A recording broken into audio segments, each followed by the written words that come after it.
देखो शिखरे आपणଙ୍କୁ ସ୍ୱାଗତ। ଆଜି ମୁଁ ଆପଣଙ୍କ ପାଇଁ ନେଇ ଆସିଛି ଦେଶ ବିଦେଶର 30ଟି ଗୁରୁତ୍ୱପୂର୍ଣ୍ଣ ଖବର। ଆପଣଙ୍କୁ ଅନୁରୋଧ ଭିଡ଼ିଓଟିକୁ ସମ୍ପୂର୍ଣ୍ଣ ଦେଖିବେ।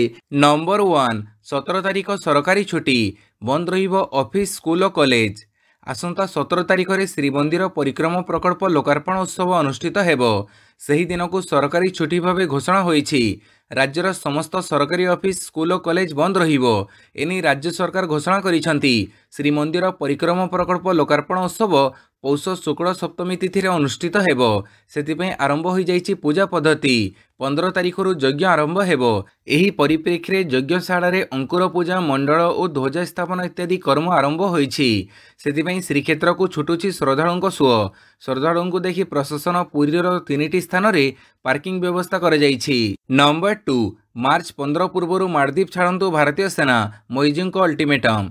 ଭାରତ ମାଳଦ୍ୱୀପର ସମ୍ପର୍କ ଦିନକୁ ଦିନ ବିଗିଡ଼ିବାରେ ଲାଗିଛି। ରାଜନୈତିକ ବିବାଦ ଭିତରେ ଭାରତକୁ ନାଲି ଆଖି ଦେଖାଇଛନ୍ତି ମାଳଦ୍ୱୀପ ରାଷ୍ଟ୍ରପତି ମହମ୍ମଦ ମୋଇଜୁ। ମାର୍ଚ୍ଚ 15 ତାରିଖ ପୂର୍ବରୁ ଭାରତୀୟ ସେନାକୁ ମାଳଦ୍ୱୀପ ଛାଡ଼ିବାକୁ ସେ କହିଛନ୍ତି। ଚୀନରୁ ଫେରିବା ପରେ ନିଜ ଦେଶରୁ ଭାରତୀୟ ସେନାକୁ ଫେରାଇ ନେବାକୁ କହିଛନ୍ତି ମାଳଦ୍ୱୀପ ରାଷ୍ଟ୍ରପତି। ଉଲ୍ଲେଖଯୋଗ୍ୟ, ଗତ କିଛି ବର୍ଷ ହେଲା ମାଳଦ୍ୱୀପରେ ଭାରତୀୟ ସେନାର ଏକ ଛୋଟ କ୍ୟାମ୍ପ ରହିଛି। ମାଳଦ୍ୱୀପର ପୂର୍ବ ସରକାରଙ୍କ ଅନୁରୋଧ କ୍ରମେ ଭାରତ ସରକାର ନିଜର ସୈନ୍ୟ ସେଠାରେ ମୁତୟନ କରିଥିଲେ। ସାମୁଦ୍ରିକ ଉପକୂଳ ସୁରକ୍ଷା ଏବଂ ବିପର୍ଯ୍ୟୟ ସମୟରେ ସାହାଯ୍ୟ ପାଇଁ ଭାରତୀୟ ସେନା ମାଳଦ୍ୱୀପରେ ମୁତୟନ ହୋଇଥିଲା। ନମ୍ବର 3, ଆଜିଠୁ ବରଗଡ଼ ବିଶ୍ୱ ପ୍ରସିଦ୍ଧ ଧନୁଯାତ୍ରା, ଆରମ୍ଭ ହେବ କଂସଙ୍କ ରାଜୁତି। ଆଜିଠୁ ମଥୁରା ନଗରୀରେ ଆରମ୍ଭ ହେବ ମହାରାଜ କଂସଙ୍କ ରାଜୁତି। ଆରମ୍ଭ ହେବ ବିଶ୍ୱର ସବୁଠାରୁ ବଡ଼ ଖୋଲା ରଙ୍ଗମଞ୍ଚ ବରଗଡ଼ ଧନୁଯାତ୍ରା। ଧନୁଯାତ୍ରାରେ ମୁଖ୍ୟ ଆକର୍ଷଣ ହେଉଛନ୍ତି ମହାରାଜ କଂସ। 11 ଦିନର ଯାତ୍ରାରେ ସେ ମହାନାୟକ, ସର୍ବେସର୍ବା। 11 ଦିନ ଧରି ଚାଲିବ କଂସ ମହାରାଜଙ୍କ ଶାସନ। ଏଥର ଧନୁଯାତ୍ରାରେ ଏକାଦଶ ଥର ପାଇଁ କଂସ ଭୂମିକାରେ ଅଭିନୟ କରିବେ ହୃଷିକେଶ ଭୋଇ। ପ୍ରବଳ ପ୍ରତାପୀ ମହାରାଜ କଂସ। କାଲିଠୁ ମଥୁରା ନଗରୀରେ ଆରମ୍ଭ ହେବ ମହାରାଜ କଂସଙ୍କ ରାଜୁତି। ଥରହର ହେବ ମଥୁରାବାସୀ। କଂସ ମହାରାଜଙ୍କ ଅଟ୍ଟହାସ୍ୟରେ ପ୍ରକମ୍ପିତ ହେବ ଗଗନ ପବନ।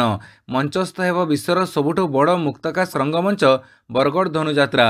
ବରଗଡ଼ ଧନୁଯାତ୍ରା 76 ବର୍ଷରେ ପଦାର୍ପଣ କରିଥିବା ବେଳେ ଏଥର ଏକାଦଶ ଥର ପାଇଁ କଂସ ଭୂମିକାରେ ଅଭିନୟ କରିବେ ହୃଷିକେଶ ଭୋଇ। ନମ୍ବର 4, ଦିବ୍ୟାଙ୍ଗ ଭୋଟରଙ୍କୁ ପ୍ରାଧାନ୍ୟ, 5% ଅଧିକ ହ୍ୱିଲଚେୟାର ବରାଦ ଦେଲେ ରାଜ୍ୟ ସରକାର। ସାଧାରଣ ନିର୍ବାଚନ ପାଇଁ ଚାଲିଛି ଜୋରଦାର ପ୍ରସ୍ତୁତି। ରାଜ୍ୟରେ ଆଉ କିଛି ମାସ ମଧ୍ୟରେ ଆରମ୍ଭ ହୋଇଯିବ ନିର୍ବାଚନ ପ୍ରକ୍ରିୟା। ଏହା ପୂର୍ବରୁ ଭୋଟରଙ୍କ ପାଇଁ ସମସ୍ତ ପ୍ରକାର ସୁବିଧା କରାଯାଉଛି। ବିଶେଷ କରି ଏଥର ଦିବ୍ୟାଙ୍ଗ ଭୋଟରଙ୍କୁ ପ୍ରାଧାନ୍ୟ ଦିଆଯାଇଛି। ଦିବ୍ୟାଙ୍ଗ ଭୋଟରଙ୍କ ପାଇଁ ଆଉ 5% ଅଧିକ ହ୍ୱିଲଚେୟାର ବରାଦ କରିଛନ୍ତି ରାଜ୍ୟ ସରକାର। ନିର୍ବାଚନ ସମୟରେ ଭୋଟ କେନ୍ଦ୍ରଗୁଡ଼ିକରେ ଦିବ୍ୟାଙ୍ଗମାନଙ୍କ ପାଇଁ ହ୍ୱିଲଚେୟାର ପ୍ରସ୍ତୁତ ରଖାଯିବ। ଯେଉଁ ବୁଥରେ ଅଧିକ ଆବଶ୍ୟକ ରହିଛି ସେଠାରେ ଅଧିକ ହ୍ୱିଲଚେୟାର ଯୋଗାଇ ଦିଆଯିବ। ନମ୍ବର 5, 4 ନେତାଙ୍କୁ ବିଜେଡିର ଗ୍ରୀନ୍ ସିଗ୍ନାଲ, ସମ୍ବଲପୁରରୁ ଲୋକସଭା ଲଢ଼ିବେ ବବି। ବିଜେଡିର ସଂଗଠନ ସମ୍ପାଦକ ପ୍ରଣବ ପ୍ରକାଶ ଦାସ ସମ୍ବଲପୁର ଲୋକସଭା ଆସନରୁ ପ୍ରାର୍ଥୀ ହେବେ।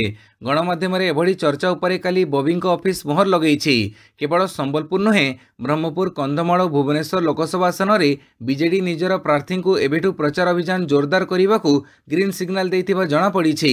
ସମ୍ବଲପୁର ଲୋକସଭା ଆସନରୁ ବିଜେପି ନିଜର ହେଭିୱେଟ୍ ନେତା ତଥା କେନ୍ଦ୍ରମନ୍ତ୍ରୀ ଧର୍ମେନ୍ଦ୍ର ପ୍ରଧାନଙ୍କୁ ପ୍ରାର୍ଥୀ କରିବାର ଯଥେଷ୍ଟ ସମ୍ଭାବନା ଥିବାରୁ ସେହି ଆସନରୁ ଲଢ଼ିବା ପାଇଁ ବବି ଇସାରା ଦେବା ଓ ତାଙ୍କ ଅଫିସ ଏହାକୁ ମୋହର ମାରିବାକୁ ନେଇ ରାଜନୀତିକ ମହଲରେ ନାନାଦି ଚର୍ଚ୍ଚା। ନମ୍ବର 6, ବଦଳିବ ବାଲେଶ୍ୱର ରେଳ ଷ୍ଟେସନର ଇଂରାଜୀ ନାମ। ଆଉ ଇଂରାଜୀରେ ଲେଖାଯିବନି ବାଲେଶ୍ୱର, ଏଣିକି ସଠିକ୍ ଉଚ୍ଚାରଣ ସହ ଲେଖାଯିବ ବାଲେଶ୍ୱର। ବଦଳିବ ବାଲେଶ୍ୱର ରେଳ ଷ୍ଟେସନର ଇଂରାଜୀ ନାମ। ଆସନ୍ତା 2-3 ଦିନ ମଧ୍ୟରେ ଷ୍ଟେସନରେ ଥିବା ଫଳକରେ ନାମ ପରିବର୍ତ୍ତନ ହେବ। ଏନେଇ ଘୋଷଣା କରିଛନ୍ତି କେନ୍ଦ୍ର ରେଳମନ୍ତ୍ରୀ ଅଶ୍ୱିନୀ ବୈଷ୍ଣବ। ବାଲେଶ୍ୱର ଗସ୍ତରେ ଆସି ରେଳ ଷ୍ଟେସନ ପରିଦର୍ଶନ କରିଥିଲେ ଅଶ୍ୱିନୀ ବୈଷ୍ଣବ। ଯାତ୍ରୀଙ୍କ ସୁବିଧା ନେଇ ସେମାନଙ୍କ ସହ ଆଲୋଚନା ମଧ୍ୟ କରିଥିଲେ। ଏହି ସମୟରେ ଷ୍ଟେସନ ଫଳକରେ ଥିବା ନାଁ ପରିବର୍ତ୍ତନ ହେବ ବୋଲି ସେ କହିଛନ୍ତି। ନମ୍ବର 7, ବର୍ଷିଲେ ରାହୁଲ ଗାନ୍ଧୀ, ବିଜେପି ପାଇଁ ମଣିପୁର ଭାରତର ଅଂଶ ନାହିଁ। କାଲିଠୁ ଆରମ୍ଭ ହୋଇଛି କଂଗ୍ରେସର ଭାରତ ଯୋଡ଼ ନ୍ୟାୟ ଯାତ୍ରା। ହିଂସାଗ୍ରସ୍ତ ମଣିପୁର ଥୋବାଲଠାରୁ ସାଂସଦ ରାହୁଲ ଗାନ୍ଧୀଙ୍କ ନେତୃତ୍ୱରେ ଏହି ଯାତ୍ରା ଆରମ୍ଭ ହୋଇଛି। ଏହି ଅବସରରେ ସେ ପ୍ରଧାନମନ୍ତ୍ରୀ ନରେନ୍ଦ୍ର ମୋଦି ଓ ବିଜେପିକୁ ଜୋରଦାର ଟାର୍ଗେଟ କରିଛନ୍ତି। ମଣିପୁରରେ ଲାଗି ରହିଥିବା ହିଂସାକୁ ନେଇ ସେ ପ୍ରବଳ ବର୍ଷିଛନ୍ତି। ଭାରତ ଯୋଡ଼ ନ୍ୟାୟ ଯାତ୍ରାକୁ ଆରମ୍ଭ କରି ରାହୁଲ କହିଛନ୍ତି, ଜୁନ 29 ପରଠାରୁ ମଣିପୁରରେ ଶାସନ ପୁରା ଢାଞ୍ଚା ନଷ୍ଟ ହୋଇଯାଇଛି। ପୁରା ରାଜ୍ୟରେ ଘୃଣା ବ୍ୟାପି ଯାଇଛି। ଲଜ୍ଜାଜନକ ଯେ ପ୍ରଧାନମନ୍ତ୍ରୀ ମୋଦିଙ୍କୁ ଆଜି ଯାଏଁ ମଣିପୁର ଯିବାକୁ ସମୟ ମିଳିନାହିଁ। ସେ ମଣିପୁରକୁ ଥରଟିଏ ବି ଗସ୍ତ କରିନାହାନ୍ତି। ବିଜେପିର ରାଜନୀତି ଯୋଗୁଁ ମଣିପୁର ଯାହା ପାଇବା ଆବଶ୍ୟକ ତାହା ହରାଇଛି। ନମ୍ବର 8, ବିଗୁଡ଼ୁଛି ଏୟାର କ୍ୱାଲିଟି, କେନ୍ଦ୍ର ନେଲା ବଡ଼ ନିଷ୍ପତ୍ତି।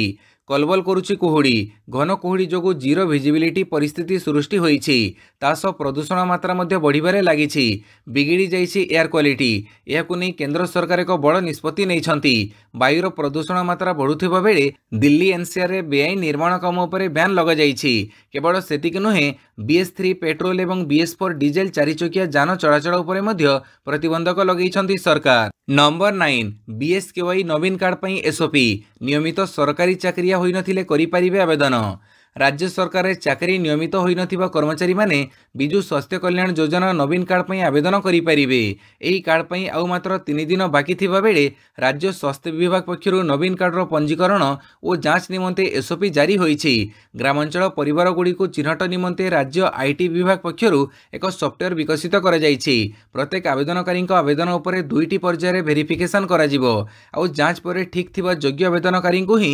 BSKY नवीन कार्ड सुविधा मिलिबो। नंबर 10 पछरे पड़िला चीन अमेरिका को 2 गुण इलेक्ट्रोनिक्स सामग्री रप्तानी कला भारत इलेक्ट्रोनिक्स सामग्री उत्पादन क्षेत्र में भारतर अग्रगति होईछि 2023 जनवरी रु सेप्टेम्बर मध्य भारत वर्ष को वर्ष हिसाब से अमेरिका को 2 गुणरू अधिक इलेक्ट्रोनिक्स सामग्री रप्तानी करिछि जहाँ $6.6 बिलियन हेबो बोली ICEA रो अध्यक्ष पंकज महिंद्र PTI को सूचना दैछंती सबुठारु आश्चर्यर कथा हैला अमेरिका चीन ठारू आमदानी कमेइछि। नंबर 11 विशिष्ट उर्दू कवि मनोवर राणा परलोक प्रख्यात उर्दू कवि मनोवर राणा शनिवार 93 वर्ष बयस परलोक हो जाइछि मनोवर राणा दीर्घ दिन धरी रोग रे पीड़ित थिले लखनौर SGPGI रे से शेष निश्वास त्याग करिसंती कवि मनोवर राणा स्वास्थ्यावस्था खराब हेबारु तांको लखनऊ स्थित संजय गांधी मेडिकल कॉलेज एवं हॉस्पिटल रे भर्ती करा जाइथिला मनोवर राणा दीर्घ दिन धरी किडनी खराब रोग रे पीड़ित थिले एवं सप्ताह को 3 थर डायलिसिस मध्य करुथिले तांकर क्रोनिक किडनी रोग थिला जो कारणरू से दीर्घ दिन धरी सार्वजनिक कार्यक्रम रे जोग देई पारि नथिले। नंबर 12 गुड़ी उड़ाइबा पई नुआ गाइडलाइन विपज्जनक मांजा सूता बिक्री उपरे रोक गुड़ी उड़ाइबा पई गाइडलाइन विपज्जनक मांजा सूता विक्रय किंबा व्यवहार उपरे लागिबा रोक गुड़ी उड़ाइबा बेले नियम अवमानना कले हेबो कार्यानुष्ठान साधारण सूतारे गुड़ी उड़ाइबा को दियागला ओडिशा पुलिस रा परामर्श ट्वीट करी सूचना देला ओडिशा पुलिस पक्षरु साधारण लोकंक पई एही सतर्क सूचना जारी करा जाइछि गुड़ी उड़ाइबा बेले विपज्जनक मांजा सूता व्यवहार न करिबाकू अपील करा जाइछि विपज्जनक मांजा सूता लगै गुड़ी उड़ाइबारु निवृत्त रहिबाकू कहा जाइछि एथि सहित मांजा सूता बिकिले कि गुड़ी उड़ाइले दृढ़ कार्यानुष्ठान नियाजिबा बोली पुलिस पक्षरु सतर्क करा जाइछि। नंबर 13 इस्राएल हमास युद्ध को पूरिला 100 दिन इस्राएल हमास युद्ध को पूरिला 100 दिन उभयंकर मानविक संकट भितर जारी रही युद्ध हजार हजार लोक बासहीन होइछंती एजाए प्राय 30,000 रु अधिक लोक प्राण हरैलेनी तथापि युद्ध थमिबार ना नेउनी हमास को परास्त करिबा पई घोषणा करिछंती इस्राएल प्रधानमंत्री बेंजामिन नेतन्याहू। नंबर 14 मस्जिद विरोध में विवादीय मंतव्य पई बीजेपी सांसदों नारे मामला रुजु भटकल मस्जिद उपरे देइथिबा विवादीय बयान पई उत्तराखंड बीजेपी सांसद अनंत कुमार हेगड़े विरोध में मामला रुजु होईछि शनिवार कुमार थाना पक्षरु निज आडु मामला रुजु कर जाइछि एनै करुवर SP विष्णुवर्धन कहिसंती अनंत कुमार हेगड़े विरोध में मामला रुजु होईछि घृणा सृष्टिकारी भाषण देई जिले में अस्थिरता सृष्टि करने अभियोग में मामला होईछि धारा 153A अनुसार मामला रुजु हेबा सह घटनार तदंत जारी रहिछि बोली SP कहिसंती। नंबर 15 बिना आखि और मुंडरे होछि प्राण प्रतिष्ठा शंकराचार्य कहिले काहेकि अधूरा राम मंदिर अयोध्या जनवरी 22 रे राम मंदिर रे रामलल्ला प्राण प्रतिष्ठा हेबाकु जाउछि एही समारोह रे 4 शंकराचार्य जोग देउनाहांती हेले 4 जनक मध्यरु 2 जन समारोह को समर्थन करिसंती विश्व हिंदू परिषद कार्यकारी अध्यक्ष आलोक कुमार कहिबा कथा जे केवल ज्योतिष के शंकराचार्य एही आयोजन विरोध में बयान देइछंती से कहिसंती कौनसी भी मंदिर भगवान शरीर परी होइथाए मंदिरर शिखर भगवान आखि परी होइथाए कलश अग्रभागे रही थाए यह व्यतीत मंदिरर ध्वज भगवान केश परी होइथाए बिना भगवान मुंड और आखिरे प्राण प्रतिष्ठा करा जाउछि जहाँ शास्त्र विरोधी एथिपई मु कार्यक्रम रे जोग देबी नाही। नंबर 16 हाथ छाड़ी एकनाथ शिंदे धनु तीर धरिले मिलिंद हाथ छाड़ी एकनाथ शिंदे धनुतीर धरिले पूर्वतन सांसद तथा केन्द्रमंत्री मिलिंद देवरा काली सकाळु कांग्रेस इस्तीफा देइथिबा मिलिंद शिंदे ग्रुप रो शिवसेना रे सामिल होइछंती से महाराष्ट्र मुख्यमंत्री एकनाथ शिंदे उपस्थिति रे दल रे विधिवत भावे जोग देइछंती एही समय शिवसेना पक्षरु तांकु गेरुआ रंगर बाना मध्ये भेटी दिया जाइछि। नंबर 17 अल्टीमेटम देला शिक्षक संघ 27 रे दाबी पूरण न हेले 29 रु रास्ता को ओह्लैबु राज्य सरकार को अल्टिमेटम देला शिक्षक संघ। जनवरी 27 सुधा दाबी पूरण नहेले आंदोलन को ओह्लैब शिक्षक संघ। जनवरी 29 तारिख दाबी पूरण नहेले सबु वर्गर शिक्षक आंदोलन को ओह्लैबे बोली काली चेतावनी दैछंती। आंदोलन जोगु जहाँ परिस्थिति उपजिब सेथिपई सरकार दायी रहिबे बोली प्राथमिक विद्यालय संघर सभापति ब्रह्मानंद महाराणा कहिसंती। प्राथमिक विद्यालय संघर सभापति ब्रह्मानंद महाराणा कहवानुसार 3 दफा दाबी नहीं 2022 नवेम्बर आंदोलन को ओह्लैथिला शिक्षक संघ, हेले दाबी पूरण हैला नाही। राज्य सरकार कौनसी पूर्व दाबी पूरण करूनाहांती बोली श्री महाराणा कहिसंती। नंबर 18 ट्राफिक जोगिब आर्टिफिशियल इंटेलिजेंस कैमेरा आपे कटिब चालाण। खूब शीघ्र ट्राफिक रे लागिब आर्टिफिशियल इंटेलिजेंस कैमेरा। ट्राफिक नियमर उल्लंघन रोकिबा सह चालाण काटिबा पई याको व्यवहार कराजिबो। Red light jump, triple riding, seat belt न पिंधिबा, ड्राइविंग बेड़े मोबाइल व्यवहार करिबा, ओभरलोडिंग आदि सबु नियम उल्लंघन तुरंत चिन्हट हेबो। 19टी विभिन्न प्रकारर ट्राफिक नियम उल्लंघन करुथुबा व्यक्ति को एआई कैमेरा चिन्हट करी चालाण पठेइबो। दिल्ली परिवहन भित्तिभूमि विकास निगम एआई आधारित कैमेरा लगेइबा पई टेंडर जारी करिछि। घरोई कंपनी गुड़िक एही संपूर्ण सिस्टम इंस्टॉल करिवे। दिल्लीर प्रायतः अनेक स्थान में नूतन कैमेरा लगाजिबो। ट्राफिक नियम उल्लंघन कले आपे आपे चालाण कटिजिबो। नंबर 19 सांसद ब्रिजभूषण संजय सिंह को बोमा लगे उड़ाई देवाक धमक। कुस्ती महासंघर पूर्वतन अध्यक्ष तथा बीजेपी बाहुबली सांसद ब्रिजभूषण शरण सिंह को हत्या धमक। केवल सेतिक नुहे भारतीय कुस्ती महासंघर निलंबित संजय सिंह को मध्य बोमा लगे उड़ाई देवाक धमक मिली। कई जने दुर्वृत्त बारंबार फोन करी उभय को एभली हत्या करने को धमक देइछि। एने संजय सिंह फोन नंबर आधार में थाना रे अभियोग करिसंती। एही फोन कॉल माध्यम व्यक्ति जनक ब्रिजभूषण और संजय सिंह को गुड़ी करने सह बोमा लगे उड़ाई देवाक धमक देइछि। केवल सेतिक नुहे संजय सिंह को से असभ्य भाषा रे गाड़ी गुलज मध्य करिथिबा अभियोग होइछि। यापर संजय सिंह भेलुपुर थाना रे अभियोग करिसंती। नंबर 20 रूसिया रे मिलिला बृहत सुना खणी। रूसर पूर्वांचल एक बड़ सुना खणी मिली। चुकोटकार मिलिथिबा ई खणी रे 100 टन रु अधिक सुना गच्छित थिबा रूस पक्षर अनुमान करा जायछि। 1991 रे सोवियत संघर पतन परे रूस रे बड़ धरणर खणी मिली। यूक्रेन आक्रमण परठारु रूस उपरे अधिकांश यूरोपीय देश पक्षरु अनेक गुड़िए प्रतिबंधक लगा जायछि। एही खणी मिलिबा परे यह व्लादिमीर पुतिन को आश्वस्ति प्रदान करिछि। 2029 परठारु एही खणीरु खनन प्रक्रिया आरंभ हेबो। नंबर 21 बेलुचिस्तान रे आईडी ब्लास्ट, 5 जन मृत, 3 आतंकवादी निहत। पाकिस्तान रे आतंकवादी आक्रमण। बेलुचिस्तान प्रांत रे आईडी ब्लास्ट होइछि। एथिरे 5 जन पाकिस्तानी जवान शहीद होइछंती। सेहिपरि सुरक्षाकर्मी पाल्टा आक्रमण रे 3 जन आतंकवादी निहत होइछंती। एही हमला परे स्थानीय अंचल रे सुरक्षा व्यवस्था को कड़ाकड़ी कर जाइछि। नंबर 22 भारतर ऑटोमोबाइल रप्तानी 21% ह्रास, कहिला श्याम।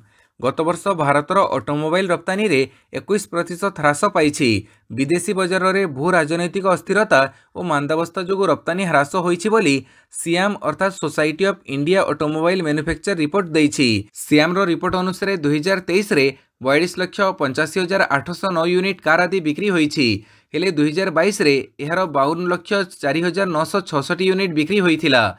तेबे यात्रीवाही गाड़ीर रप्तानी सामान्य वृद्धि पाई 6,77,956 यूनिट होइछि, जहाँ 2022 रे 6,44,842 यूनिट थिला। सेहिपरि अन्य सेगमेंट रे यथा कमर्शियल गाड़ी, मोटरसाइकेल और 3 चकिया जान बिक्री 2022 अपेक्षा 20% ह्रास पाइछि। नंबर 23 यशस्वी शिवमଙ୍କ विस्फोरक बैटिंग रे जितिला भारत।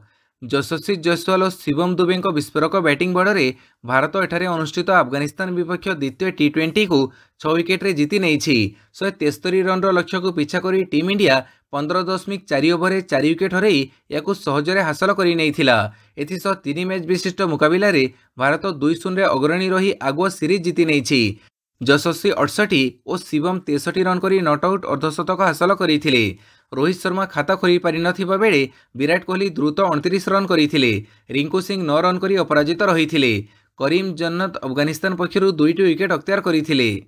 नंबर 24 मालेशिया ओपन रौप्य पदक जितिले सात्विक साईराज चिराग। मालेशिया ओपन बैडमिंटन रो पुरुष डबल्स फाइनल रे भारतीय जोड़ी सात्विक साईराज रिंकी रेड्डी और चिराग सेठी हारी जाइछंती। चीन रो वांग लियांग और लियांग वेइकेंग निकटरू 9-21, 21-18 और 21-17 रे हारी रनर्स अप हेबा सह रौप्य पदक जितिछंती। एथिसह पुनर्बार मालेशिया ओपन रे टाइटल हासिल करिबारे भारतीय खेलाड़ी विफल होइछंती।